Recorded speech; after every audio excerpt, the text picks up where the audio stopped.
समझेगी। तो मैं अपनी तरफ से जिसे सुकोमल समझ पा रहा हूँ वो आपके समक्ष रख रहा हूँ। मंच को नमन करते हुए आप सभी को नमन करते हैं। अगर सुकोमल बात करें तो फिर प्रेम की ही बात करनी हो तो प्रेम की बात करें।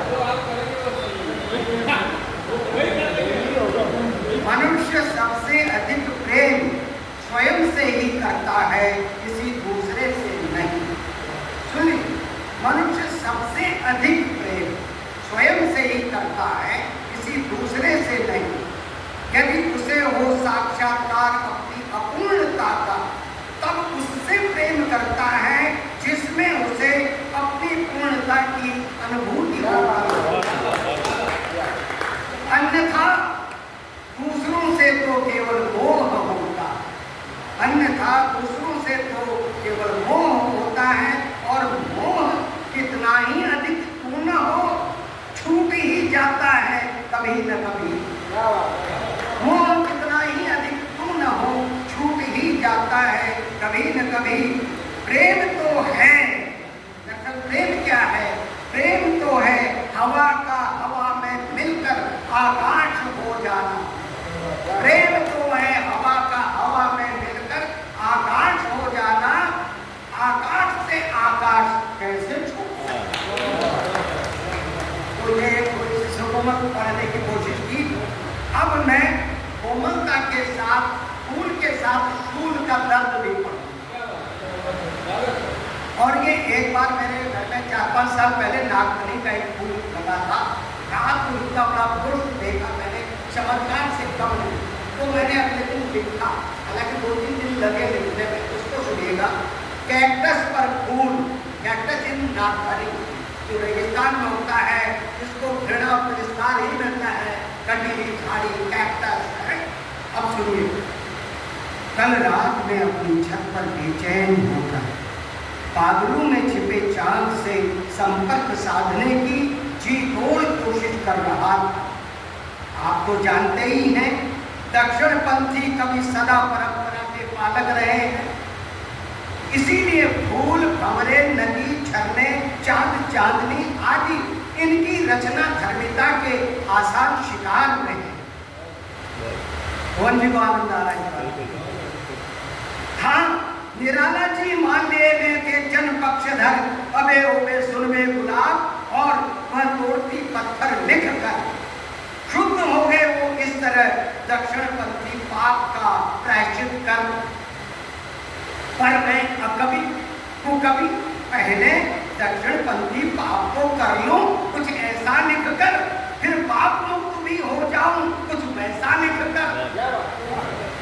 अकस्मात आसमानी चांद के बदलने के प्रकाश में छत के कोने पर रखे गमले के ऊपर मुझे एक छोटा सा दूधिया चांद दिखाई पड़ा। मैं दबे पांव आगे बढ़ा कि चांद कहीं उड़ न जाए। आश्चर्य, वो चांद नहीं था। गमले में लगे बूढ़े कैक्टस पर खिला था श्वेत सूर्यमुखी सा फूल। रात की बात कर रहा हूँ तो सूर्यमुखी सा फूल कह रहा हूँ। खिला था श्वेत सूर्यमुखी सा फूल। उसके रहस्यमय मौन सौंदर्य से बांसुरी और सारंगी की स्वर लहरी बह रही थी। मैंने सम्मोहित होकर डरते डरते अपना हाथ फूल की ओर बढ़ाया। नहीं, चिंकार कर उठा कैक्टस।